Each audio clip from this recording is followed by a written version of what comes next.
It's time to go!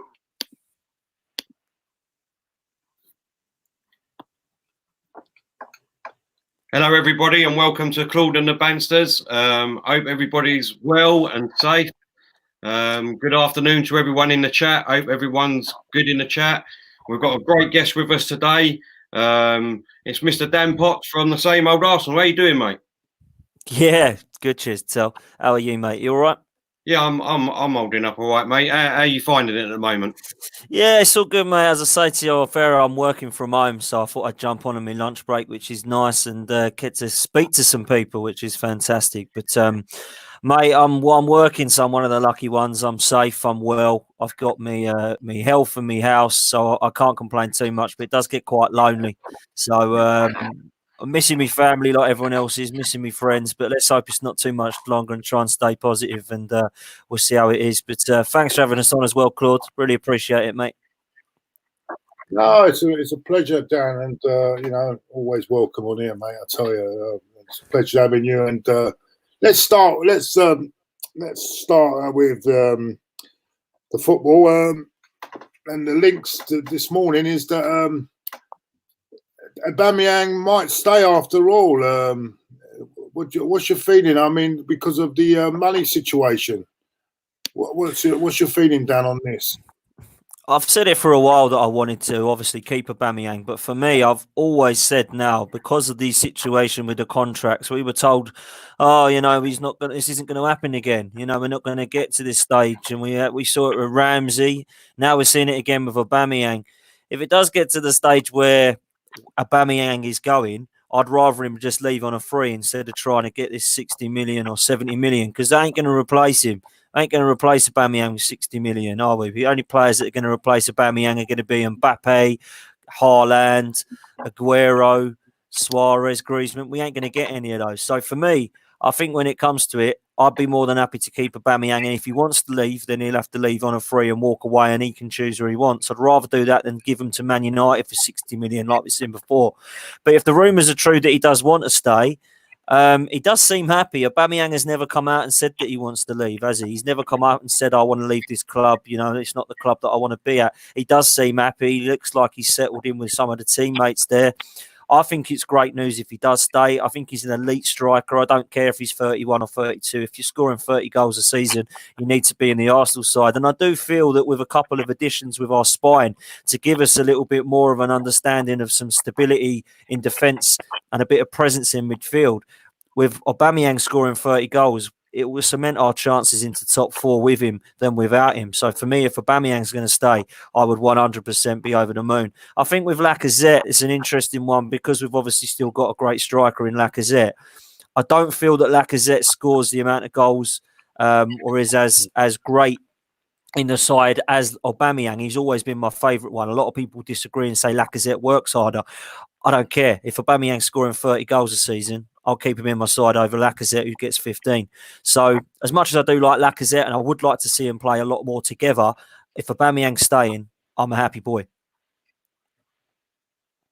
That's a good point. And also, what you got to realise as well, I wouldn't mind actually, to be honest with you, thinking about something else now. I wouldn't mind Lacazette playing in that number 10 role. What do you think? What do you think, Terry? What do you think? Do you think that would be good if you could just drop Lacazette into the number 10 role? Being honest, I don't really know. I mean, obviously, we need him to start contributing, don't we? Let's be honest. We need him to start contributing with goals now. I mean, he does work hard for the team, but we originally got him as a striker to start banning in goals for us. Do you know what I mean? That's what we need. Just touching on the point what Dan just said, for me, Aubameyang, we have got to keep no matter what.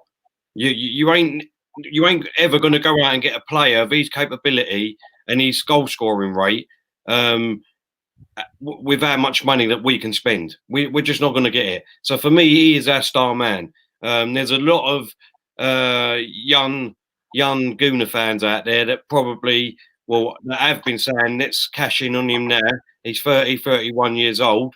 and then start building a team.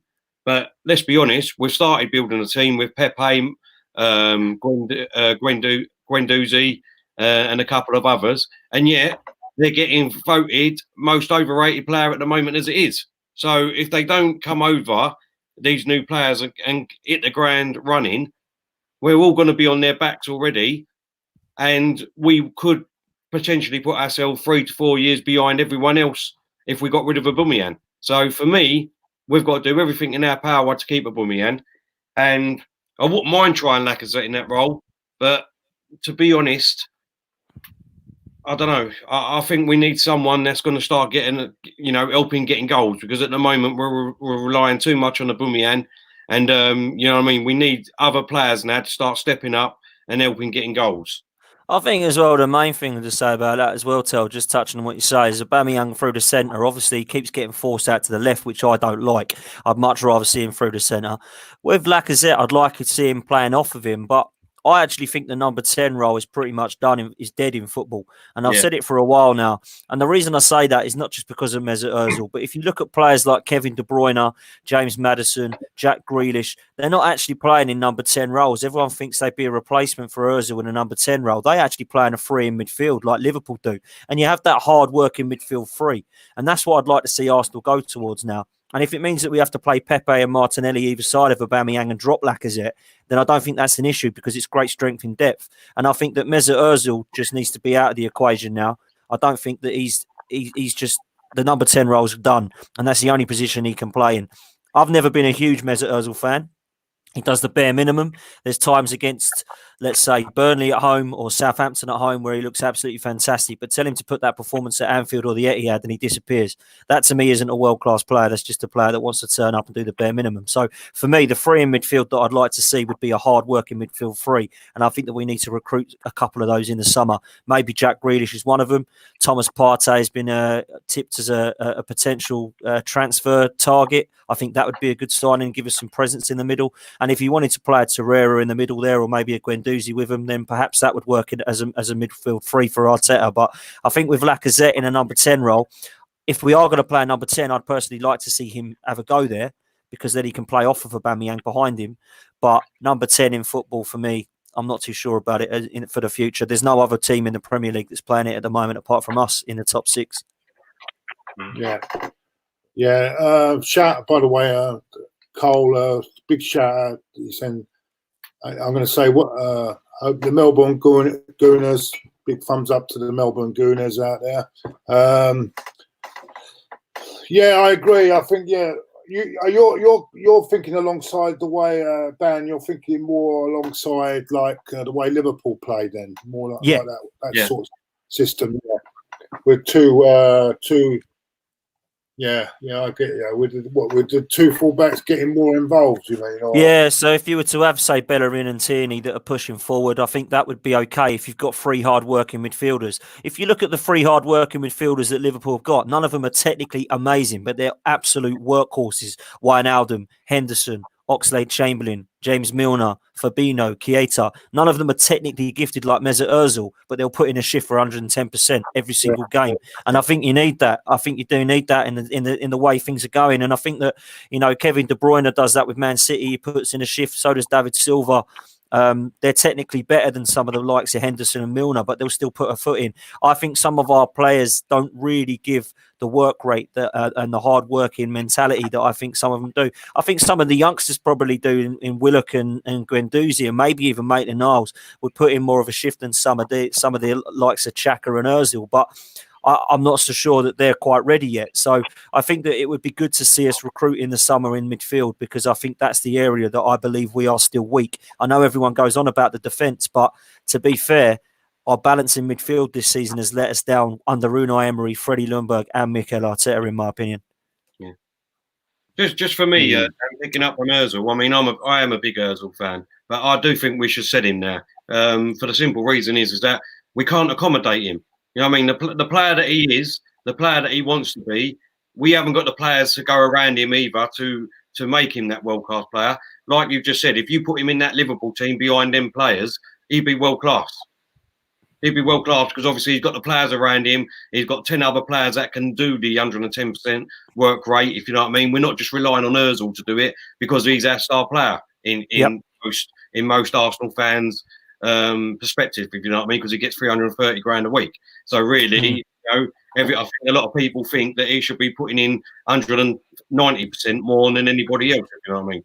But with Ozil, like I said, if you've got the players around him, and he was at Liverpool, he'd be fantastic. But we ain't going to have that for at least another 4 or 5 years. So if we can't accommodate him, then even for me, we might as well sell him and try and get a couple of good players in that are going to give 110%. I totally agree. I mean, I've been talking about this guy for about 5 years now, and I've taken enough abuse from it from Arsenal fans before about how I've never been a huge fan of Mesut Ozil. But people have said to me, you know, he's the best number 10 in the world. He's the most creative player we've got. And all of a sudden now people are starting to come up to me and go, actually, Dan, do you know what? You were right. No, stay over there. You wanted him here. You took enough abuse. I gave enough abuse. You give me enough abuse for it, saying that you want him to go. You wanted him to stay, and he is still here on 350k a week. He is still here, walking around, doing the bare minimum. Look at his performance in Baku. Walks off the pitch, not bothered, doesn't care. No mentality, weak mentality. Can't do it in big games. Kevin De Bruyne is on the same wages. Look at the difference in class. But the only problem with that, Dan, as you know, I'm an Ozil fan and whatever, is look at that Man City side. He's got 10 other players around him that are world class. Let's be honest. At Arsenal, we haven't got them players.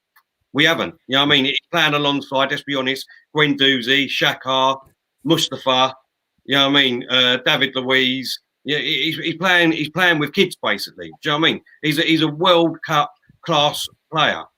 And unfortunately, he is a big name in a small team at the moment. And that's what it is.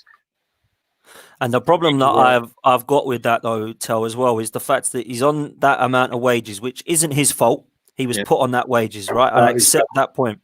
I accept that point because it isn't his fault. He was offered that, and of course he's going to take it.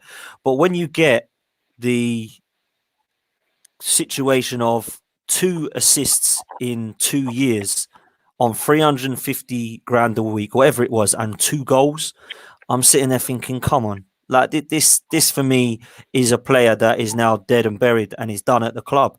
And he's had a great career. He's had great wins, trophies, brilliant with his international side. But I think it's come to an end for Mesut Ozil now. And he will stay. He will stay. We're not going to get rid of him in the summer. He's going to have his one final year at Arsenal, in my opinion. And then I think he'll go back to Turkey or wherever he wants to play his football, or go and earn a load of money in China or America. And that will be it. But for me, I would be phasing him out of the side now and playing a hard-working midfield free. You look at the difference in class in somebody like the Brazilian Ronaldo. Yeah, this is why it annoys me about players like Mesut Ozil's mentality. Ronaldo had the worst ACL injuries for 2-3 years in a row. And everyone said he's done, he's finished. They were praying. Brazil fans were praying for Romario to be called up to the World Cup in 2002 because they didn't want Ronaldo there. What did he do? He stepped up and said, no, I'm the best striker in the world. And he went and won the World Cup with them. What does Ozil do? The bare minimum. That is the difference between a world-class player to me and a very good player. And that's what Ozil is, a very good player. But I'm not having it that he's this outstanding, best number 10 in the world, most creative player I've ever seen. I'm not having it. Most creative players don't set up one goal. No, I didn't say that. I just think he's a good player. No, I'm not saying you are, but this is what other people have told me, mate. You know what I mean? And I've had abuse for it over the years. So I do agree with you there. I mean, like I said, at the end of the day, I do think we should sell him there and try and build a team around Aubameyang. And but then for me, you can put Lacazette in that same category. What has he done since he's been with us for 50 million? What has he done? Really, let's be honest. He's done nothing, has he? Yeah, and this is what I said at the start, that scoring 15 goals a season, that's why I've always looked at Aubameyang as the main striker, and I've always preferred Aubameyang just because he's done it year in, year out, and he's done it at Dortmund as well. Lacazette was a good player over in France. He's come over to Arsenal and been a good player. But really, as you say, 50 million, it's a lot of money to spend on him. And if we are going to get this swap deal that there's potential happening with Pottsy, or if we can get our money back for him, I wouldn't be disappointed if Lacazette left. I wouldn't. But I would be if Aubameyang left. because I think it would be hard to replace him. Whereas Lacazette, you could probably replace Lacazette with somebody like Raul Jimenez from Wolves. But you're not going to be able to replace Aubameyang, in my opinion, with the wages that, the money that we've got to afford. Because Aubameyang's right up there, the stats-wise. They don't lie. His stats don't lie. He's up there with Henry and Bergkamp and Van Persie and all of these Arsenal legends in terms of Arsenal goals. And when you look at how many goals he scored in Europe compared to everyone else, he's right up there with Aguero, Griezmann, Suarez, Mbappe. We ain't going to be able to get one of them, are we? So we're going to have to keep Aubameyang, in my opinion, now. Yeah, exactly. Claude? So would you boys let him run the contract there? Unless I would. Yeah, so would I. Unless it's what about if it's a big fee coming like 80 or 90 million? Would you say take it and then get a goal scoring midfielder or something like that and do it in another way? Would that be the for me? My argument would be, what player are we, or players, should I say, are we going to go out and get for 80 to 90 million that are going to replace these goals? What players are going to do that?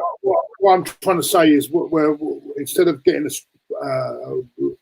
rather use our striker, what we got, but get someone else, change it a bit, and hopefully get someone that can score goals from midfield as well. So it balances that out. That's what I'm trying to say.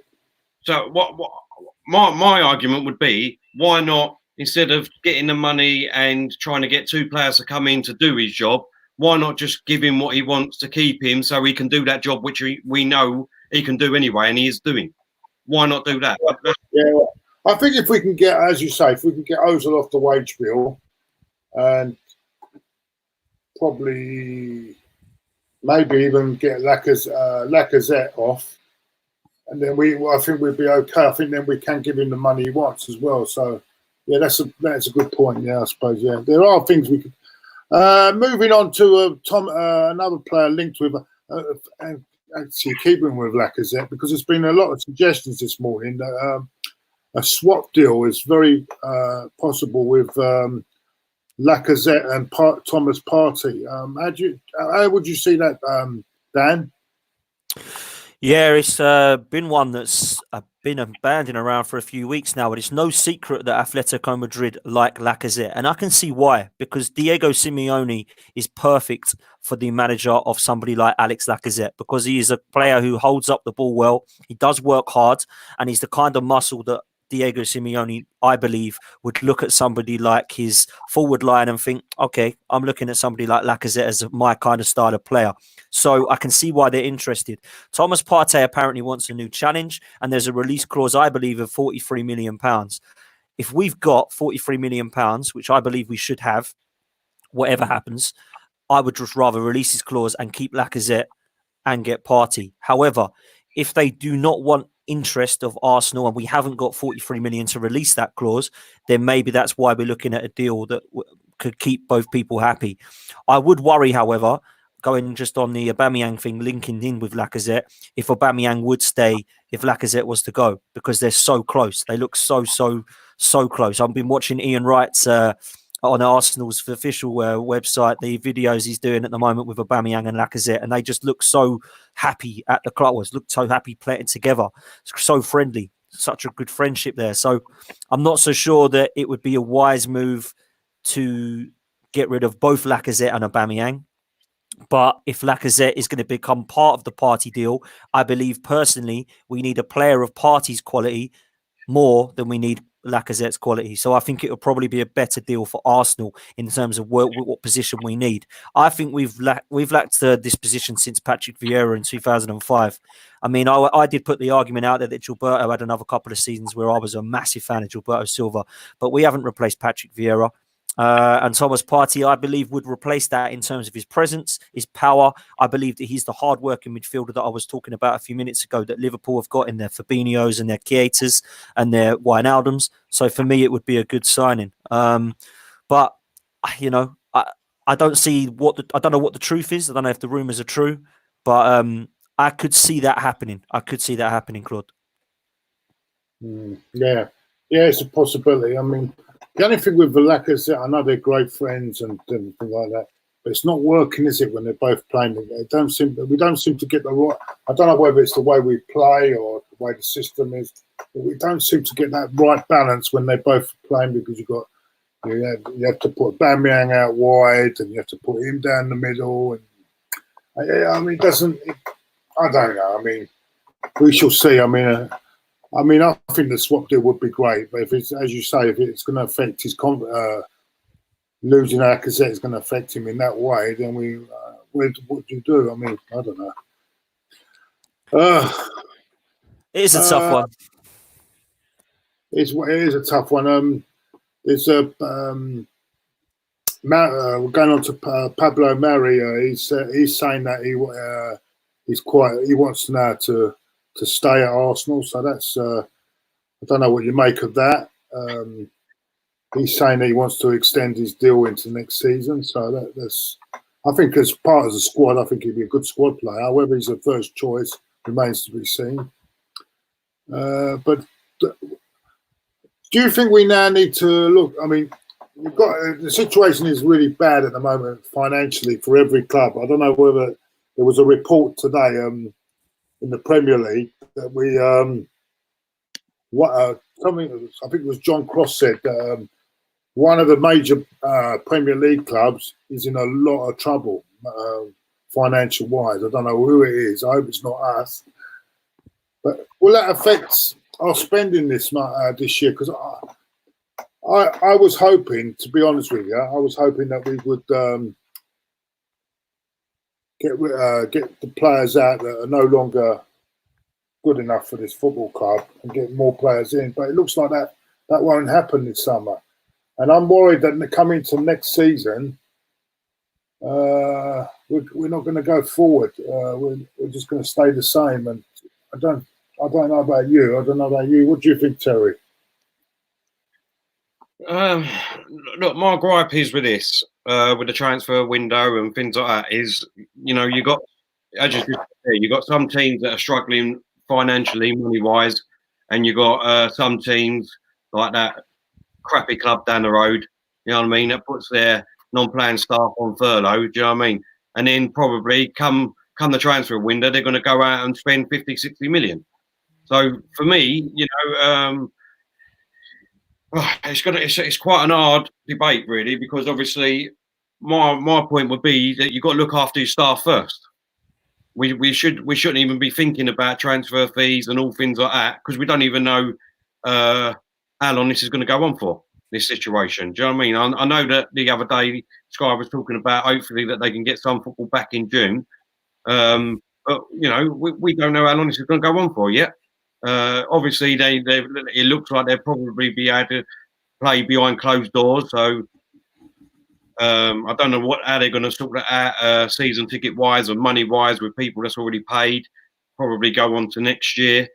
So yeah, I'm in a bit of a 50-50 situation at the moment, because I don't know whether clubs should be going out spending money if they can't survive what's going on at the minute, and obviously, not paying their staff. So I think, that it should be all kept in-house at the moment, and wait until football's back, and then obviously start talking about transfer windows and what players you can go for once we know we're out of this situation and in better times.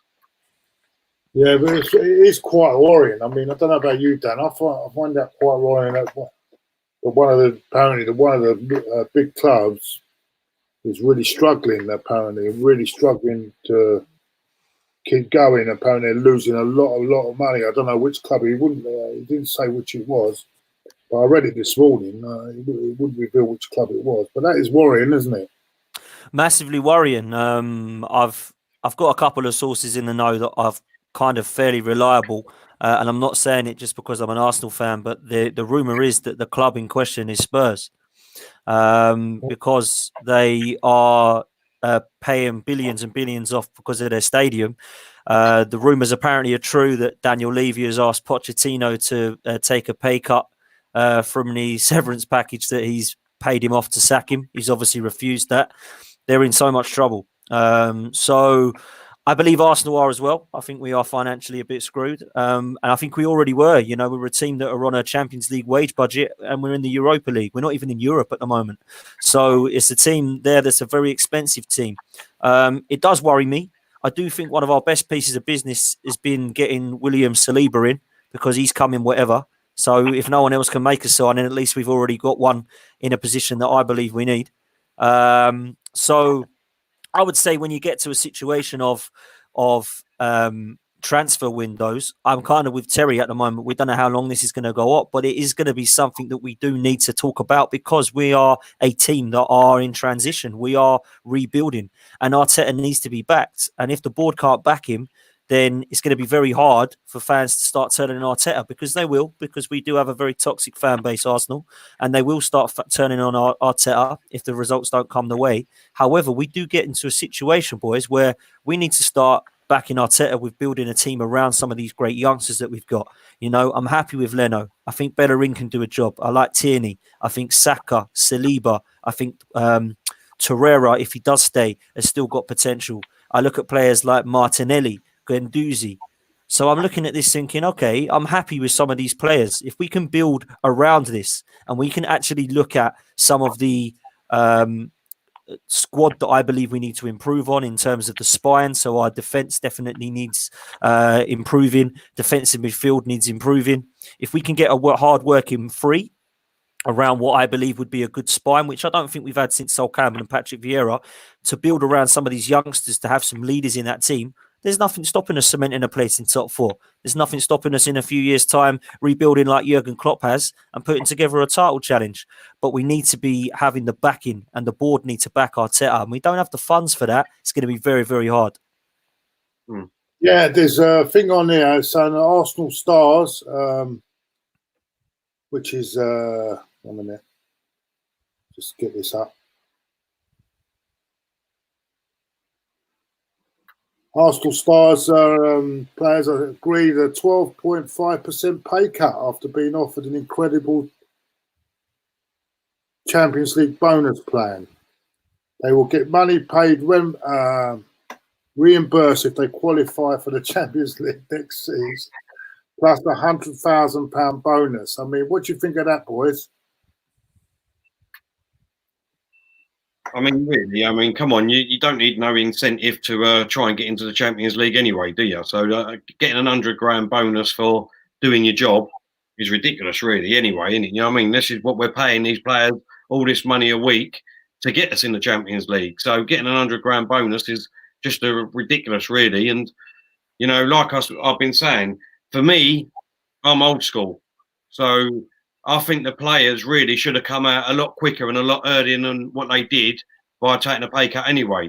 If that was Tony Adams and we was in this situation, I'm definitely sure he would have went round to the players as our captain and the man that he is, Mr. Arsenal, and would have sorted this out before, you know, within a couple of weeks of this virus coming out. I don't know about you, Dan. Yeah, I'm like you, tell I'm old school, and I think that it shows a change in society, doesn't it? That is the situation we've got. You know, would 15, 20 years ago even, would we have been in a situation like this? Would we have been in a situation where they would have said, look, money comes second, we're all very wealthy people, let's sort the football club out and let's sort football out in general. And that hasn't happened. And then they've still had to put an incentive of Champions League and Europa League. Boys, we might not even be in the Champions League in 2021. We might not even be in the Europa League in 2021. Who knows? We have no idea at the moment what's going to happen. We still don't know if the league's going to be finished. So we don't know if we're going to be qualifying for the Europa League. We don't know if the league's going to be cancelled or void. And then we go from last year's Champions League where we come fifth. So then we get put in the Champions League next season because Man City have been banned. We don't know what's going to happen yet. So the incentives for that is a bit crazy. What I will say is, like you said, Sil, I don't think there should be. I think the incentive should be Champions League and Champions League football. You shouldn't have to have a bonus from it. You should want to do that anyway. You should want to be at the best. You shouldn't want to do that so you get an extra 500 grand each. You should want to do that to be playing your best football at the very top level. And if there's players that aren't going to be doing that, then don't be at the club, in my opinion. If you don't want to come to Arsenal to play Champions League football and the only reason you're coming is to get 500 grand, that shouldn't be the right attitude, in my opinion. So I'm like you, mate. I'm old school. I totally agree with you there. What about you? I suppose they've got to put that incentive out there, otherwise they won't take the pay cut. I suppose that's why they're doing it. I suppose. Of course, I think that's what it is. Yeah. Incentive, it's a bonus if you can. Then you can. I would have rather than just done a deferred payment system where, for the moment, while things are like they are, to just defer the payments, and then when it gets back to normal, they get their money. Their money back. You know what I mean? What they've lost out. So I would rather them done that, but. I mean, it's one of them things. I don't know. I think they're capable of taking a 12.5% pay cut. But I've got to look at these things as well. But also, when you're taking these pay cuts, you've also got to consider: is it really? We're talking about a time where we need to help the health service really big time, yeah, and. That money's getting lost in tax, remember, as well. So it's not a simple equation really when you look at it. Do you understand where I'm coming from, boys? On that, because if you're taking that pay, that tax that goes to the health service is getting cut. So it's a bit of a vicious circle in that respect. You know what I mean? So anyway. Yeah, that's a great point. The Mr. Arsenal podcast said, I'd rather if they get the bonus to all donate it to the NHS charities and other local charities. That's a great point. Yeah. Let me ask a question, because hardly anyone speaks about our forgotten man, and that is Maitland-Niles. I mean, I wasn't a great lover of him, but I think under Arteta he can really improve if he gets his head down, and I think he could be better than Bellerin, to be honest, at right back, if he really wanted to take that role on under Arteta. I think personally at the moment I would rather him right back than Bellerin. So I'm just wondering what you two guys think. Yeah, I think it's a strange one with Maitland-Niles, isn't it? Because he was, I thought, really consistent under Arteta, and he probably still has been our best right back under Mikel Arteta. Bellerin had a great game against Chelsea away, but he's been pretty lacking pace since his injury come back, and I thought that Maitland-Niles was starting to look like the modern day right back that I believe Arsenal needed. But the problem that worries me, Tel, is his attitude. There must be something Arteta's seeing. There must be something in training that he's seen. And the reason I'll say this is because you look at what happened with Guendouzi. Guendouzi was apparently dicking around in training and he was told you're dropped. 3 games later, he was back in the team. Maitland-Niles hasn't even got a sniff. So that to me proves that his attitude obviously either stinks or it's not suiting Arteta's style. And if that is true, then I have faith in Arteta, because he's got to be playing the players that he wants to be set onto his style. And I said this on another podcast the other day, that if you've got a defensive midfielder that you want at your club who is £35 million, but the one for 2 million suits Arteta and his style more, go and get the one for 2 million.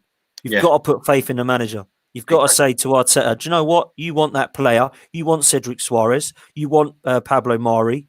And you want somebody like the people that we've been linked with now. Go and get them. You back them. And Edu's obviously helping him out with that as well. So that for me is a real interesting one, because I think with Maitland-Niles, his ability is there. I actually wouldn't mind seeing him as a running midfield. I think he could be one of our hard-working midfielders I've been talking about today. I think he's got the potential to be a good player. But when you look at his attitude, he is quite horizontal. He is quite laid back. He looks quite lazy at times. Maybe that has just got on the up Arteta's nose, and he's thought, nah, I can't have you at the future of the club. So that is where I'm thinking with Maitland-Niles at the moment. I don't think it's lack of ability. I think it's lack of attitude. Yeah. Someone I actually know is their friend is his neighbour, and they said that he's got an attitude at home. He's got he's got a really bad attitude at home, and it must be feeding off at the club and all. So he'd be a very silly boy if he don't get his head down and start trying to change that, because I do think. Sorry, mate. Sorry, because there's a bit of a. Yeah, no, go on, mate. It's fine. I didn't mean to interrupt you there. No, there was a bit of what do you call it? When Arteta came in, he did say he would really go down on players that hadn't with an attitude problem, didn't he? He did say that he wasn't going to take nonsense, so he did come in with that thing, and so we got. When people say he's similar to Wenger, well, Wenger would probably have let it go. You know what I'm saying? So he's not really that similar to Wenger in that respect. But I don't know, but. See, he's still very young, isn't he? So he's going to have that sort of attitude, I suppose. He's still very young. If you can get that out of him, give him a bit of a. There's still a future, I think. There, I think he's still got. I'd hate to see him go somewhere else and really light it up. You know what I mean? So maybe Arteta's got to take him to one side and say, "Come on, what's the problem? Let's get this sorted out," and really have a good chat with him rather than just let him go. You know what I'm saying? So. I agree with you. I'd rather when he's playing well, I'd rather have him than Bella in there any day of the week. But you'll see. I mean, we've got this Cedric Suarez coming in as well. But I don't know what's going to happen there because by the time the loan for him he's on loan, isn't he, at the moment? By the time that loan expires, we wouldn't have even used him at all. So we won't. Kim Carnstrom all over again, innit? He took a penalty and that was it. Well, at least Kim done something, contributed something. This guy's not even going to pick a ball. So, and you look at the wages we're paying. We're paying this man money as well. I mean, will Arsenal get their money back on that? Because there's a lot of complications with this voiding the season as well. You know, there's a lot of people say, "Oh, just void the season," but it's not as simple as that. With all this carry on now, with people's wages, as you say, people are not here till the end of the season and haven't kicked a ball, and Arsenal are paying them money. I don't, it's not right. It ain't right. There's another thing I was gonna just bring this up a minute. I'm just gonna get it up a minute. Yeah, on a lighter issue, I think this is 1 minute if it's still there.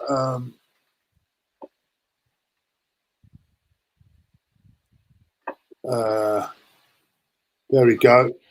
The computer, supercomputer predicts Premier League 2019-20 if coronavirus does not end season, and it's good for Manchester United. And this is the table they've got. What do you think, boys? Oh God! This is the table they've come up with. It's Norwich will be definitely there. Well, we know that. I mean, that's Villa and Bournemouth will be the 3 teams going down, and the 4 teams will get the Champions League spot.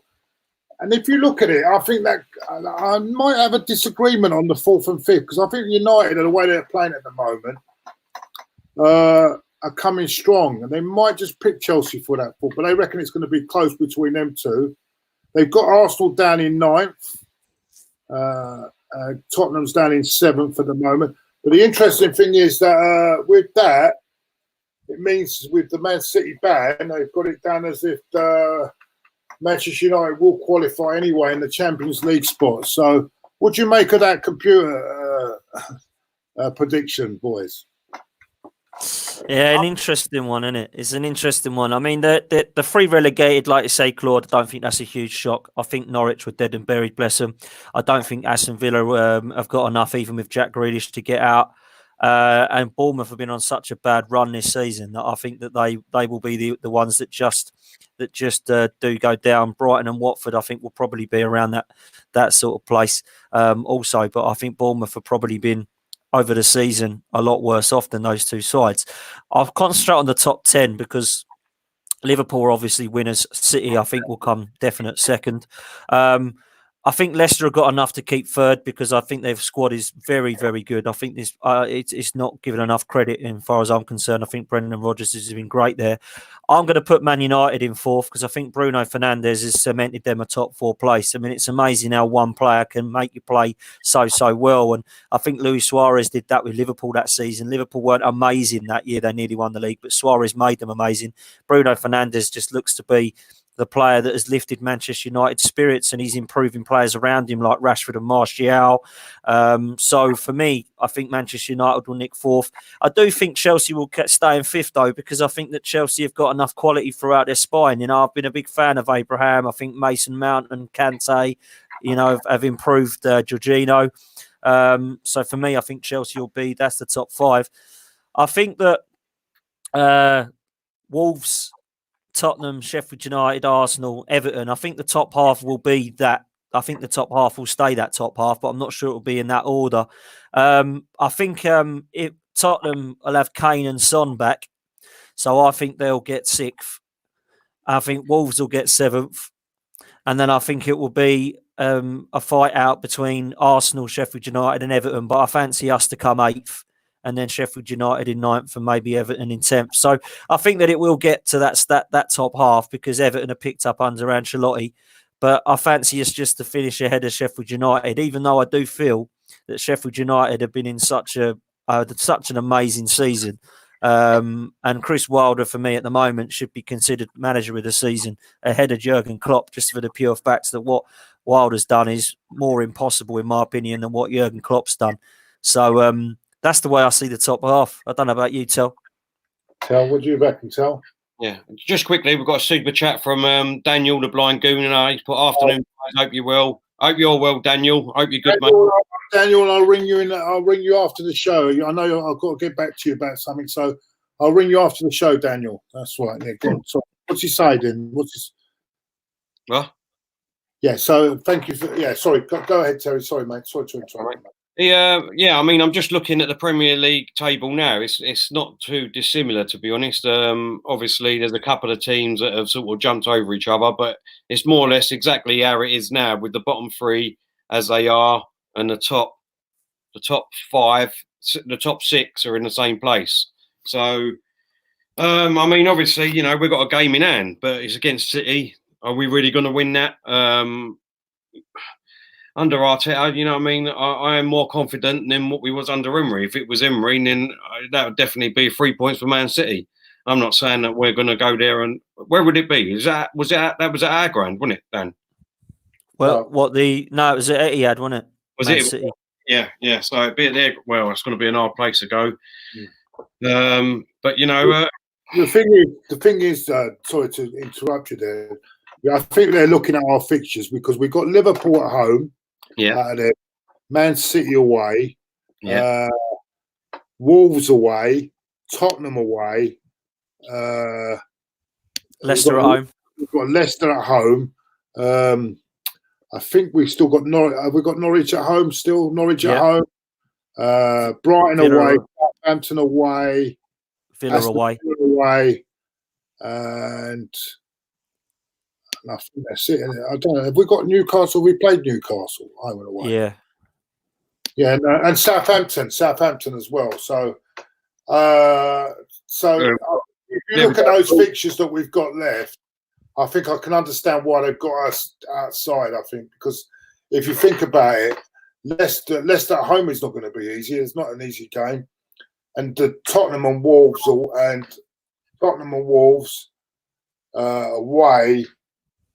I mean, Tottenham Wolves away will be very difficult. The Liverpool game I've got hope with because I think maybe by the time we play Liverpool, but are we playing Liverpool first before? Well, no, we're supposed to be playing Liverpool this Saturday, but you know what I mean. It's we've got a lot of. Sorry, would it have been this Saturday? It would have been this. It would have been this. Right. Obviously, they did. If Liverpool come right towards the end, because they'll have to I don't know how they're going to do the fixtures. If they come right towards the end and when they've already won the league, I think then there's a possibility they might have just taken because they've got nothing more to play for. They're just relaxed back and I think because I know when you've won the league, you just take your foot off the pedal a bit. It's very difficult to motivate yourself again, and I think we would have a good chance of beating them at home. So I can understand where they're coming from on the computer. The only thing I disagree with there is I actually think West Ham would be more nearer to Bournemouth than Brighton and Watford at the moment. But it's a matter of opinion. I mean, there you go. I mean, that's a matter of opinion, I suppose. So, what we're going to talk about next? Let's read some of these chats. The only way to beat Man City is by one thing. The only thing that outclasses talent is hard work and desire and fight, which these players don't have. Well, that's a good point. We have lacked that, haven't we? That fight. It's not like the old days, is it, Dan? When we had, mate, when people come out of the tunnel and they were scared of us, weren't they? In the old days, I don't think we got that anymore. I don't think we have got that anymore, mate. And even in the tunnel, they're all bloody hugging each other and kissing each other and holding hands and all that. And I don't like that. You know, you're going to war with these people. Do you know what I mean? I used to see Keane and Vieira lining up. They wouldn't be doing that. They'd be staring each other out. Martin Keown, Tony Adams. You wouldn't have any of that, you know, and I don't like that personally. But I do think, and I've said this on other podcasts before, I do think there is a weak mentality in this Arsenal side that comes from the top, you know, and it goes throughout. And I think that we have done that for years. You know, when we sold Ashley Cole to Chelsea, that was the start of it. Everyone said, oh, Arsenal have lost it. They're weak now. They'll just let players go to their rivals. And then we did it with so many others. Adebayor went to City. Nasri went. Fabregas, Van Persie. And that's still happening with Sanchez. Ozil nearly went. Ramsey's gone on a free. And now people are saying Aubameyang's going to go. So I look at the weak mentality. That wouldn't be happening if we had leaders in our side and we had leaders at the top. You know, that just would not be happening. So unfortunately, weak mentality does go throughout this side. And I think that we have had times where over the years we have been weak. You know, we can't sit there as Arsenal fans and bullshit people. We have been weak. We have been weak mentally, and that's why we've lost to Southampton 4-0 on Boxing Day that year, and that's why we were 4-0 up against Newcastle. We drew 4-4.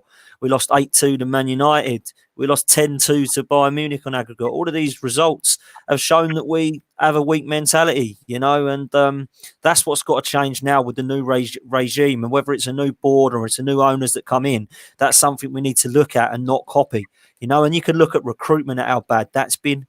You know, the recruitment, we could have had Kante and Van Dijk, and we ended up with Mustafi and Xhaka. I mean, I'd be sacking those recruitment people straight away if I was Kroenke, because that's clearly not worked, has it? You know, offering Luis Suarez £1 to try and release his clause, and then going, okay, we don't need him, we'll go and get Yaya Sanogo instead. Those sort of decisions have just been weak mentally throughout the last 5-10 years at the club. You know, it really has. We had that clan Gazidis in charge, isn't it? I mean, what a nightmare. Oh. And look what he's doing at AC Milan. Look what he's doing at AC Milan now as well, you know, unbelievable.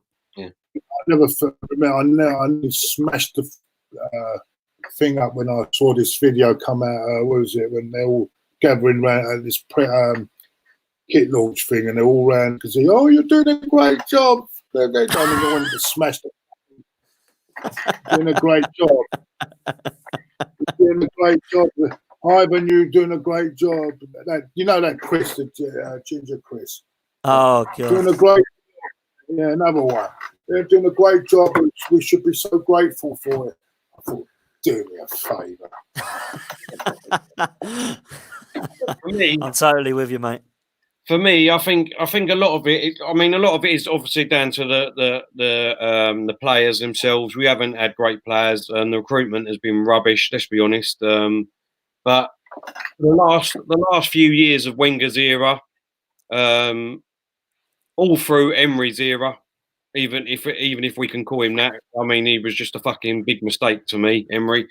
Them two sort of managers, when Wenger was coming to the end. For me, the mentality was not to lose. That was what the mentality was.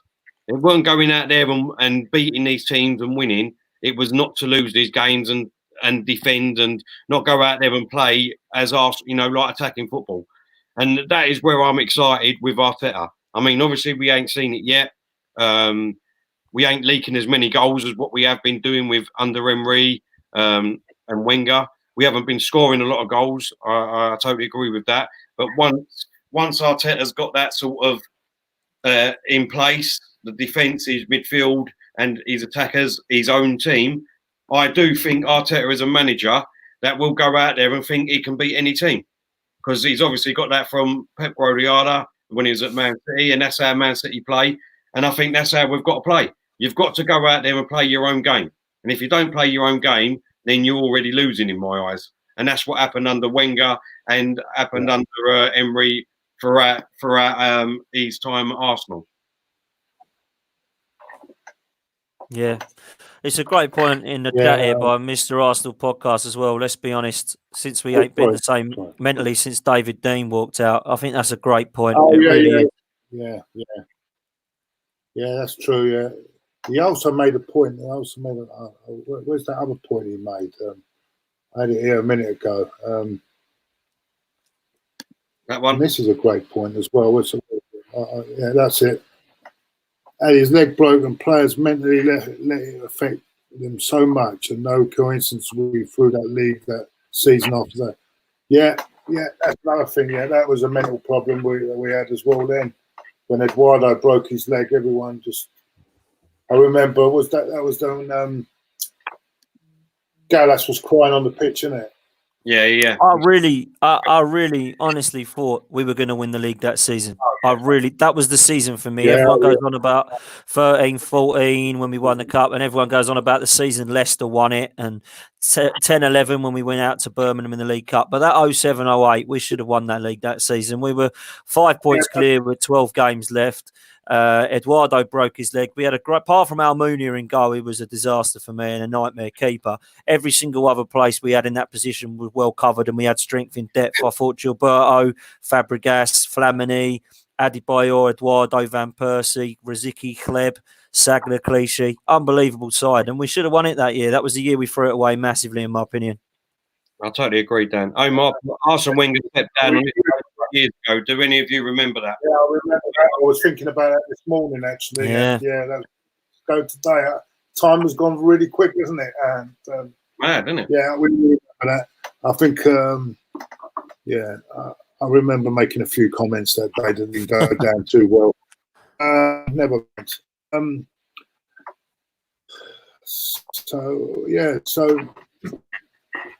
Because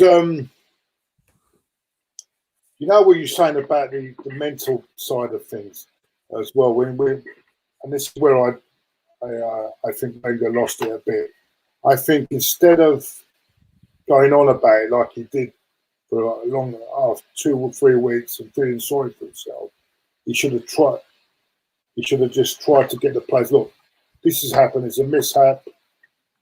Let's do it for Eduardo. Let's get this league won for. Let's get it won for Eduardo. Yeah, but instead of dwelling on it, I think he dwelled on it. I think that's the problem with us. And when things went against us, referees' decisions or whatever, he dwelled on it too much rather than say, right, that's done. Let's get on with it. And that was very much a weakness in his character for me. He got Ferguson again got under his skin. Sometimes he got under Ferguson's skin, but the difference with Ferguson, he brushed it aside and went on and done something. Ferguson was ruthless though, wasn't he? And Wenger wasn't ruthless, and that was the biggest weakness. I think the biggest strength of Arsene was the fact that he had faith in his players, and that worked out for some great players like Henry, for example. His weakness was he had faith in his players because he had faith in Almunia for. He had faith in Almunia for 5 years, Bentner for too long. He had these kind of players that he just left. We left De Nielsen in midfield and Coquelin in midfield. Too early. I think we may have left Raymond go too early. Definitely. And that's where we went wrong. I think we went wrong there. I think so. For me, the best thing about Ferguson, I'll say it all the time, was that it doesn't matter if we won the league. The next season, he would still go out and try and buy that one player that will push that team on and win in the league again. That was what the best thing about Ferguson was, and that's what he done with Van Persie. He did. Unfortunately, we didn't. And he had that thing like, right, that's one. We won it. Let's start again.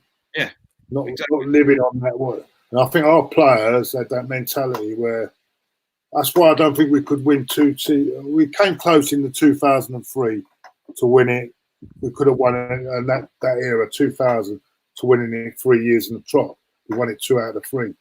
We was close to doing it then, but that was the only time really. I remember 98 we won it, and maybe 99 we couldn't come close. But I don't know. We couldn't string 2 titles together, could we? Couldn't do it. It's not an easy thing to do.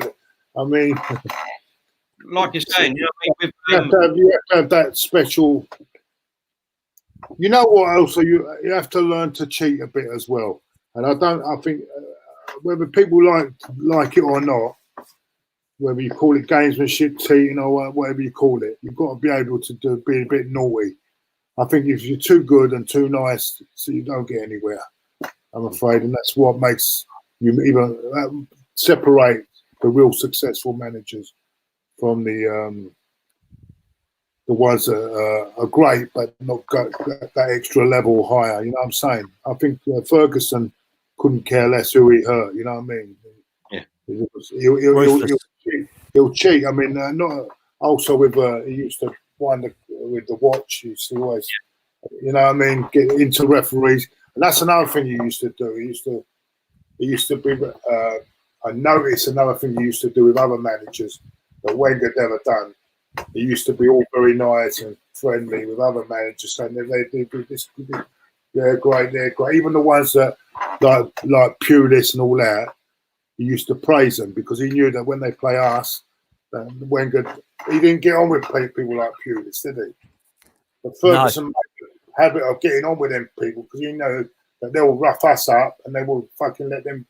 When they come to Man United, they wouldn't be so rough, would they?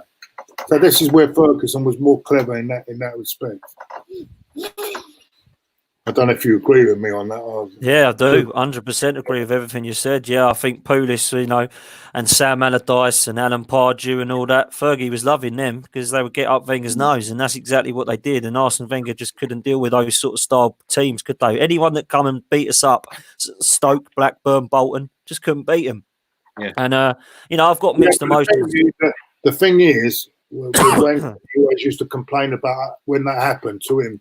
And that dragged on. So when Arsenal played them again, then managers thought, well, we've got him. We'll get him. Right. Yeah. Whereas Ferguson used to praise them and say, so when they played United, they just say, we just, we're not going to rough you up. You know what I'm saying? It's very clever man, Ferguson. I don't think there's anyone going to ever be like him again. I'll tell you. That's why he's the best ever, really, isn't it? Yeah. Best ever, yeah. And Mourinho, to a certain extent, is the same. Mourinho's a certain extent. He picks and chooses his mates as well. He's very clever, but not in the same way as Ferguson. Anyway, so I think we're gonna wrap this up, boys. What are you up to, Dan, today? What are you up to today? Or your channel's going to be up later on tonight? Hopefully, get some of the boys together on the Same Old Arsenal tonight. So please come over, subscribe to us on the Same Old Arsenal, follow us at Same Old AFC on Twitter, and if you want to follow myself, then it's at DanArsenal87. And thanks for having us on, boys. Really appreciate it. It's been great. Thank you for coming on, and it's great. It was a great moment to win your quiz, the other day. I put Judges in his place, as I wanted to, and he put him in his place, and he didn't like it, accusing me of Google and all that rubbish. What I mean? He's accusing you of Googling money. He's a bad loser, and I had to put him in his place. Half pint, he has to be put in his place. He does. Anyway. We'll do another one, mate. We'll get you on, and hopefully you can beat him again, mate. I know he'll come up with a trick or two. I think I don't trust him. Anyway, thanks, Dan, Terry as well, mate. Well done. Great show today. Thank you for everyone in the chat. Have a good day. Enjoy the rest of the day. I might be back. I'm going to be back later on tonight. I've got the American guy, Glenn, who's really a nice, funny guy. He's coming on tonight around about 10:30. So listen out for that, because it's be an hour of fun anyway, where he talks about his family problems, and that'd be brilliant. So it's a bit like a counselling session for a minute, Claude. Okay. All right. Sounds good. Take care, everyone. Speak to you soon. Keep safe, guys. Claude, you got to do your